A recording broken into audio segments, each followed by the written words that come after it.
अजित पवार की party NCP से सुनेत्रा पवार को राज्यसभा के लिए नामांकित किया गया है। इसी को लेकर ठाकरे ग्रुप के उपनेता सुषमा अंधारे ने अजित पवार ग्रुप की प्रवक्ता रूपाली पाटिल को ठाकरे ग्रुप में शामिल होने की ऑफर दी थी, लेकिन रूपाली पाटिल ने अंधारे की ऑफर को ठुकरा दिया। मैं उनके प्रस्ताव के लिए आभारी हूं। मैं भविष्य में भी अजित पवार के साथ काम करने वाली हूं। हम पार्टी के लिए अच्छा काम करके दिखाएंगे। मुझे सुषमा अंधारे की ऑफर स्वीकार नहीं, ऐसा कहते हुए रूपाली पाटिल ने अपनी भूमिका स्पष्ट की। सुषमाताई अंधारे या राजकारणातील माझ्या सहकारी आहे, माझी मैत्रीण आहे। आम्ही सरकारमध्ये आहोत, ते विरोधात आहे, परंतु एक लक्षात घ्या की त्यांनी जे ट्विट केलं, त्यांनी ती ऑफर जी मला त्यांना पक्षामध्ये येण्यासाठी दिली, मी त्यांची आभारी आहे। राहिला विषय माझा मुस्कटदाबीचा वगैरे, तर मी राष्ट्रवादी काँग्रेस पक्षात माननीय अजितदादांमुळे आले। जेव्हा मोठे साहेब आणि अजितदादा होते त्यावेळीच मी अजितदादांमुळे आले आणि मला अजितदादांच्या नेतृत्वावर विश्वास आहे।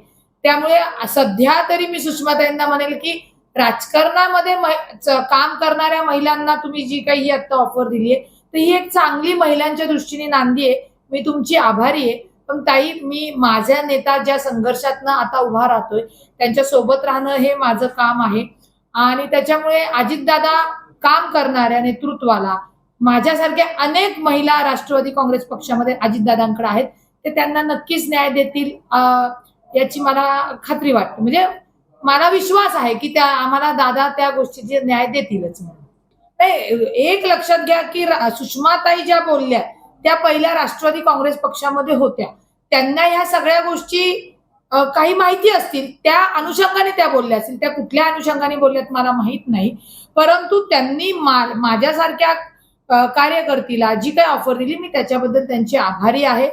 ताई तुम्ही फार चांगल्या पद्धतीने काम करणाऱ्या महिलांच्या याला जर जी काही हे दिली की बाबा निर्णय घेण्याचा वेळ वगैरे, तर मी राष्ट्रवादी काँग्रेस पक्षामध्ये येऊनच मला 2 वर्ष झालेली आहेत आणि पुन्हा सांगते की मला अजितदादांवर पूर्ण विश्वास आहे। अजितदादा हे काम करणाऱ्या नेतृत्वाला बढोती देणारं नेतृत्व आहे आणि आजच त्यांनी सुनेत्रा वहिनींना खासदारकी साठी सार्थ निवड जी घडलेली आहे ही पण चांगली नांदी आहे।